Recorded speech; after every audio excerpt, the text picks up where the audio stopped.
একদিন জঙ্গলে জোরে বৃষ্টি নামলো। দুজন পাখি শিগগির একটা গাছের ডালে বসে পড়ল।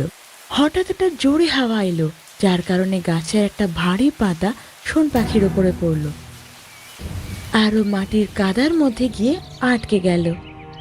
এখন বৃষ্টি বন্ধ হয়ে গিয়েছিল, কিন্তু শোন পাখি পুরোপুরি কাদায় আটকে গিয়েছিল। ওর ডানাও ভারী হয়ে গিয়েছিল। তুমি উপর থেকে এখনো কি দেখছো? এসে আমার সাহায্য করো। শুনে নতুন শোন পাখি নিচে এলো, কিন্তু মাটিতে পা না রেখে বলল, এখন তুই নোংরা দেখতে হয়ে গিয়েছিস। যতক্ষণ না তুই আবার আগের মতো দেখতে হবি, ততক্ষণ তুই আমার বন্ধুত্বের যোগ্য নস। আমি এখনো একই আছি, শুধু উড়তে পারছি না। তুমি যদি জলের ব্যবস্থা করে দাও, আমি আমার ডানাগুলো ধুয়ে আবার উড়তে পারবো।